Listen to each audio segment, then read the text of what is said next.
Cinema দেখেন, যারা অশ্লীল কিছু দেখেন, দেখার সময় এই হাদিসটা মাথায় আনবেন। কি কয় নবীজি দেখেন, ওয়ানাদাউল মাওয়াজিনাল কিসত লিয়াউমিল কিয়ামাতি ফালা তুযলামু নাফসুন শাইআ।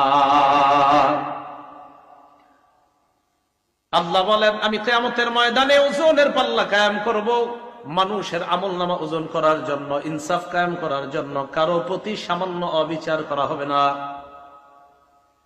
4 শ্রেণীর সাক্ষী কিয়ামতের ময়দানে দাঁড়িয়ে যাবে। 1 নাম্বার, জমিন সাক্ষী দিবে। এই জন্য জমিনের মধ্যে যখন আমরা চলি, সূরা মুলকের 16 নাম্বার আয়াত সব সময় মনে রাখবো। জমিনে হাঁটার সময় মনে রাখবো, আল্লাহ বলেন, আমিনতুম মান ফিস সামাই আইয়াখসিফা বিকুমুল আরদা ফাইযা হিয়া তামুর। তোমরা কি আসমানওয়ালার থেকে নিশ্চিত হয়ে গেছো যে জমিন তোমাদেরকে, জমিনের মধ্যে আসমানওয়ালা ধ্বংস করে দিবেন না, জমিনের নিচে ধসিয়ে দিবেন না, আর জমিন তোমাদেরকে নিয়ে থর থর করে কাঁপতে থাকবে। এই ব্যাপারে তোমরা নিশ্চিত হয়ে যেও না। আল্লাহ বলেন, জমিনে যখন হাঁটো, জমিনে যখন চলো, তোমরা কি নিশ্চিত হয়ে গেছো? যেমনে অহংকার করো, ভাব সাবে মনে হচ্ছে যে জমিনের নিচে আল্লাহ ধ্বংস করে দিতে পারেন না, জমিনের নিচে আল্লাহ তোমাদেরকে ধসিয়ে দিতে পারেন না, এই ব্যাপারে কি তোমরা নিশ্চিত হয়ে গেছো? বলেন, আল্লাহ চাইলে যে কোনো মুহূর্তে জমিনের একদম 1000 মাইল গর্তের নিচে আল্লাহ আমাদেরকে নিতে পারেন কিনা? তা আল্লাহকে নিশ্চিত হয়ে গেছো? বলেন, জমিনের নিচে ধসিয়ে দেওয়ার ঘটনা অনেক আগে ঘটছে না কিছুদিন আগেও ঘটছে? তুরস্কে বাড়ি সহ গেছে না? 1 নাম্বার সাক্ষী হবে জমিন। সূরা জিলজালের 4 নম্বর আয়াত আল্লাহ বলেন, ইয়াউমা ইযিন তুহাদ্দিসু আখবারাহা। সেদিন জমিন তার বৃত্তান্ত সব বলে দিবে। এটা হাদিস শুনেন খুব মনোযোগ দিয়ে। এই হাদিসটাও জমিনের উপর যখন চলবেন আর মাথায় রাখবেন। যারা অশ্লীল সিনেমা দেখেন, যারা অশ্লীল কিছু দেখেন, দেখার সময় এই হাদিসটা মাথায় আনবেন। কি কয় নবীজি দেখেন, তিরমিজি শরীফের 2429 নম্বর হাদিস। রাসূলুল্লাহ সাল্লাল্লাহু আলাইহি সাল্লাম এই আয়াত তেলাওয়াত করলেন, সূরা জিলজালের 4 নম্বর আয়াত তেলাওয়াত করার পর নবীজি বলেন, আতাদরুনা মা আখবারুহা। তোমরা কি জানো জমিনের বৃত্তান্ত কি, জমিন কি বলে দিবে? সাহাবীরা বললেন, আল্লাহ আর তার নবী ভালো জানেন। নবীজি বললেন, ফাইন্না আখবারাহা আন তাশহাদা আলা কুল্লি আবদিন ওয়া আমাতিন বিমা আমিলা আলা যহরিহা আন তাকুলা আমিলা কাযা ওয়া কাযা ইয়াউমা কাযা ওয়া কাযা। নবীজি বলেন, জমিন এইভাবে বৃত্তান্ত বর্ণনা করবে, আতুশাল অমুক এলাকার অমুক বান্দা ওই সময় এতটা বাজে অমুক দোকানের সামনে দাঁড়িয়ে টেলিভিশনের মধ্যে অশ্লীল সিনেমা দেখছে। মাবুদ, আমি জমিন তার বিরুদ্ধে সাক্ষী দিয়ে দিলাম, তোমার কাছে বিচার চাই। সময়, স্থান সব বলে দিবে জমিন। 2 নাম্বার সাক্ষী ফেরেশতা। সূরা ইনফিতরের 10 থেকে 14 নম্বর আয়াতে আল্লাহ বলেন, وَإِنَّ عَلَيْكُمْ لَحَافِظِينَ كِرَامًا كَاتِبِينَ يَعْلَمُونَ مَا تَفْعَلُونَ إِنَّ الْأَبْرَارَ لَفِي نَعِيمٍ وَإِنَّ الْفُجَّارَ لَفِي جَحِيمٍ। আল্লাহ পাক রব্বুল আলামিন বলেন, তোমাদের সাথে সংরক্ষণকারী যত্নবান ফেরেশতারা আছে। তোমরা যা করো তারা তা দেখে। সম্মানিত লেখকগণ, আল্লাহ এরপর বলেন, পুণ্যবানরা নেয়ামতে পরিপূর্ণ জান্নাতে থাকবে আর অপরাধীরা জাহান্নামে থাকবে। বলি নাউজুবিল্লাহ। এখন আমরা বাঙালি তো প্রশ্ন করে ফেলতে পারি, আল্লাহ বলছে সম্মানিত লেখকগণ থাকবেন, লেখকগণ কি করে? এটা কিন্তু বলে নাই লেখকের কাজ কি। কিন্তু এই আয়াতে তো আল্লাহ বলে নাই লেখে।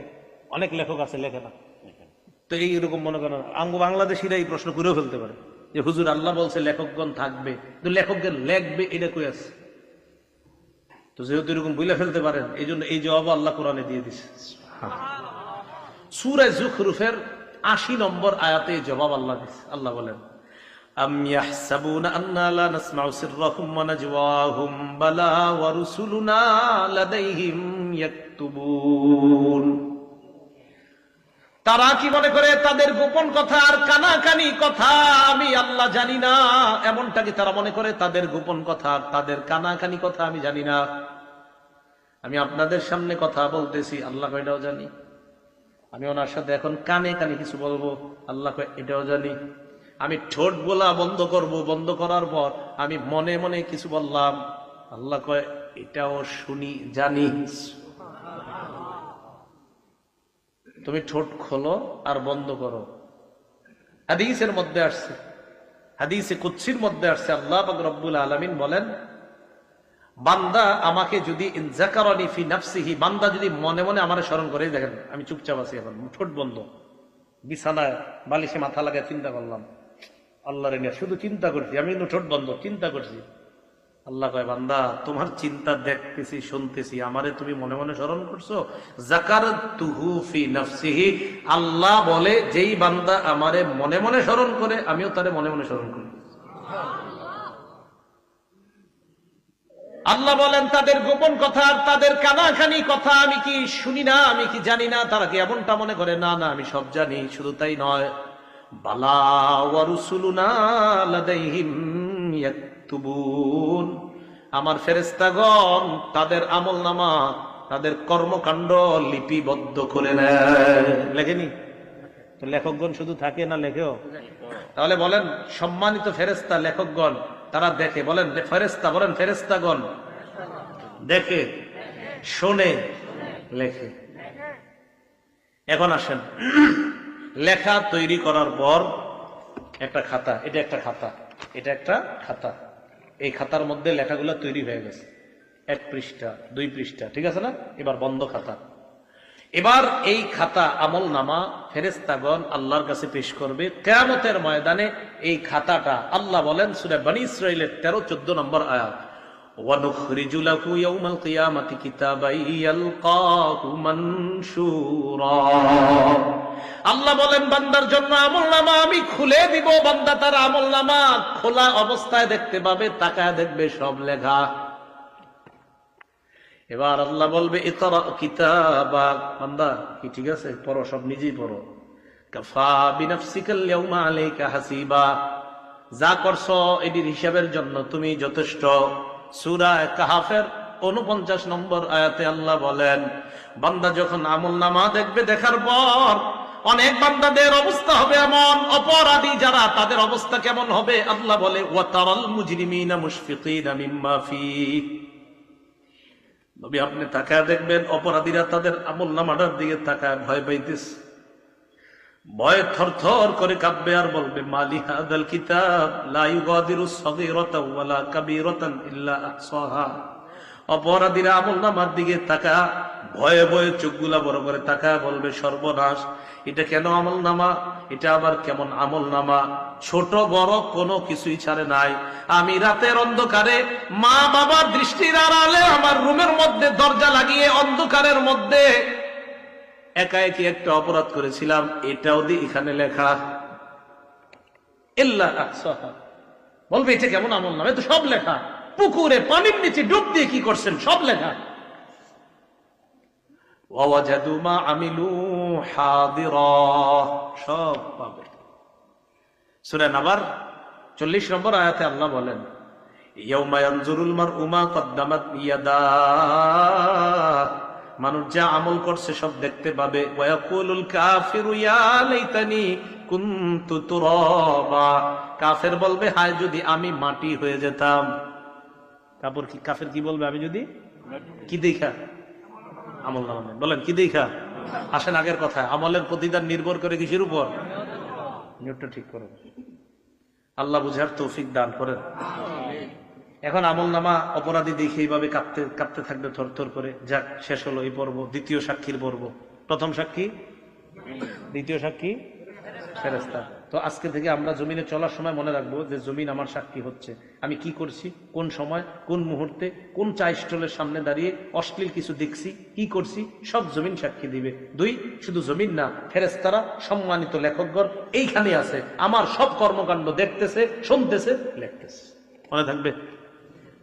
3, অঙ্গ প্রত্যঙ্গ। ও মনে আছে মাশাআল্লাহ আপনাদের? অঙ্গ প্রত্যঙ্গ। আচ্ছা, এবার সবাই একটু চোখ বন্ধ করেন তো আমার সাথে। করছেন? খোলেন। চোখ বন্ধ করলে কিছু দেখা যাচ্ছে? আচ্ছা, একবার একটু ভাবেন তো, আল্লাহ যদি জন্ম থেকে এই দুই চোখ না দিতেন?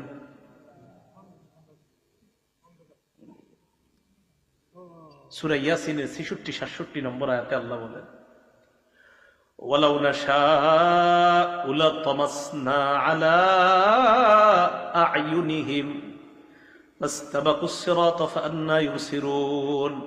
আল্লাহ বলেন, আমি যদি চাইতাম তাদেরকে আমি আল্লাহ তাদের আলো লোপ করে দিতে পারতাম, চোখের আলো লোপ করে দিতে পারতাম। চোখের আলো সরিয়ে দিয়ে আমি আল্লাহ যদি তাদের চোখগুলা চেহারার সাথে মিশিয়ে দিতাম, চলতে চাইলেও তারা চলতে পারতো না। একটু চিন্তা করে দেখো, তোমার এমন করলে কেমন হতো। এরপরে আয়াতে বলে, ওয়ালাউ নাশাউ লামাসাখনাহুম আলা মাকানাতিহিম, আমি যদি তাদের অঙ্গগুলা বিকৃত করে দিতাম, আমি যদি তাদের চেহারা বিকৃত করে দিতাম, হাত পা অঙ্গহানি করে দিতাম। হাত যদি না থাকতো সুদের টাকা ধরতো না, পা যদি না থাকতো পা দিয়ে খারাপ কাজ করতে যাইতো না। আল্লাহ বলেন, আমি এগুলা দিলাম, তো তুমি কি করতেছো এগুলা? আমি যদি না দিতাম কি করতা? ফামাস্তাতাউ মুদিয়া, সামনেও যেতে পারতা না, ওয়ালা ইয়ারজিউন, পিছেও আসতে পারতা না। কি করতা তুমি? এখন আল্লাহ বলেন, এতগুলো আমি জিনিসগুলা দিলাম আর তুমি খারাপ কাজ করলা। সূরা ইয়াসিনের ৬৫ নম্বর আয়াতে কি বলে দেখেন, আল্লাহ তাকে কিয়ামতের মাঠে জিজ্ঞাসা করবে, ভাই এটা করছো ওইটা করছো? না, আল্লাহ করি নাই। বললে করো নাই? না। আল ইয়াউমা নাখতিমু আলা আফওয়াহিহিম, মুখে মোহর মেরে দিবে। মোহর মারার পর আল্লাহ বলেন, ওয়া তুকাল্লিমুনা আইদিহিম, তাদের হাত আমি আল্লাহর সাথে কথা বলবে।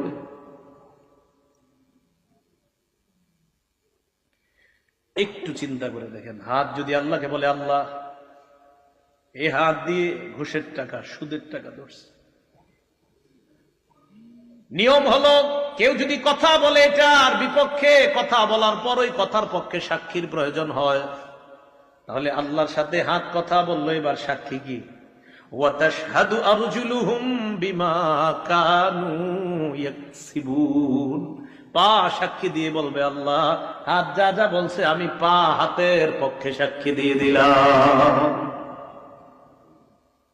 একটু চলেন না রাস্তা হাইটে, একটু ভাবেন না নিজেরে যে আমার চোখ যা করবে, আমার হাত যা করবে, আমার হাত আল্লাহরে বলবে। বলার পর এরকম হতে পারে যে বান্দা কইতে পারে, আল্লাহ হাত বলছে, সাক্ষী কই? বান্দার তো মুখ বন্ধ, তো বান্দা বলতে পারে, আল্লাহ আমার হাত বলছে, তা হাত যে বলছে এটা সাক্ষী কই? পা বলবে আমি সাক্ষী। আরেকটু সামনে যান, দেখেন আরো কেমন আয়াত। সূরা হামিম আস-সাজদা ২০-২১ নম্বর আয়াতে আল্লাহ বলেন, হাত্তা ইদা মা জাউহা, এগুলো যখন জাহান্নামের কাছে যাবে, যখন জাহান্নামে ফালাবে আল্লাহ, শাহিদা আলাইহিম সামউহুম, কান সাক্ষী দিবে, ওয়া আবসারুহুম, চোখ সাক্ষী দিবে। এরপর কি বলে দেখেন, ওয়া জুলুদুহুম বিমা কানু ইয়ামালুন, এদের চামড়াগুলাও সাক্ষী দিয়ে দিবে, চামড়া সাক্ষী দিবে। বান্দা বলবে, ওয়া ক্বালু লিজুলুদিহিম লিমা শাহিদতুম আলাইনা, বান্দা বলবে, ও চামড়া তুমিও সাক্ষী দিলা, তুমি আবার কেমনে সাক্ষী দাও? চামড়া জবাব দিবে, আনতাকানাল্লাহুল্লাযী আনতাকা কুল্লা শাই, যে আল্লাহ যারে চায় কথা বলাইতে পারেন, ওই আল্লাহ আমি চামড়াকে কথা বলার ক্ষমতা দিয়ে দিছেন। কিছুক্ষণের জন্য ভাইবা দেখেন, এই হাত, এই পা, এই চোখ, এই চামড়া আপনার শত্রু। কিছুক্ষণের জন্য ভাবেন, কেমনে? যদি আপনি খারাপ কাজ করেন তো এরাই আপনার বিরুদ্ধে সাক্ষী দিবে, এরাই কথা বলবে। আপনি অন্য সাক্ষীর কি দরকার? কথার কথা, জমিনের সাক্ষীর কথা শুনলেন, ফেরেশতাদের কথাও শুনলেন, তো এদেরকে রাখেন না, আপনার সাথেই তো সাক্ষী ঘুরতেছে। এই যে আমার হাত, পা, চামড়া সবই তো সাক্ষী।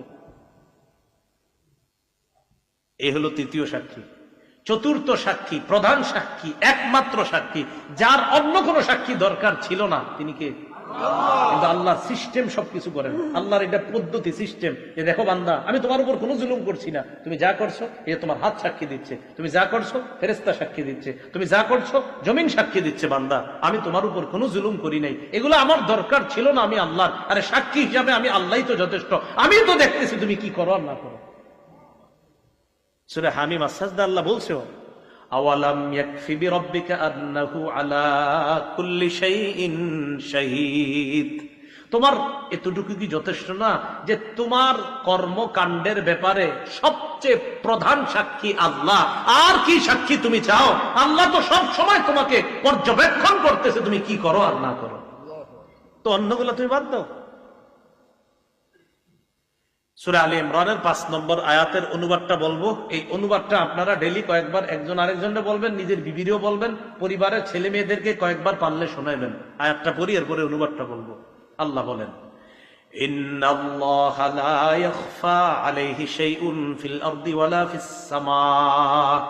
বলেন আমার সাথে, নিশ্চয়ই আল্লাহর কাছে আসমান জমিনের কোনো কিছু গোপন থাকে না। সন্তান কলেজে যাইতেছে, বলে দিবেন বাবা আল্লাহর কাছে আসমান জমিনের কোনো কিছু গোপন থাকে না, গোপনে কিছু করো না। মেয়েটা যাইতেছে, বালেগা হয়ে গেছে, বাহিরে যাওয়ার সময় বলে দিবেন মা আমি বাবা আছি, তোমার মা আছে, হয়তো আমরা তোমার সামনে থাকি, তুমি কিছু করো না, হয়তো আমাদের অগোচরে তুমি কোনো অন্যায় করতে পারো, তবে একটা কথা মনে রাখো, আল্লাহর কাছে আসমান জমিনের কোনো কিছু গোপন থাকে না। তুমি যা করবা ভালো করো, এটাও আল্লাহর কাছে জানা আছে আল্লাহর। তুমি যদি খারাপ করো, এটাও আল্লাহর জানা আছে। আল্লাহর কাছে কোনো কিছু গোপন না। তুমি যা যখন যে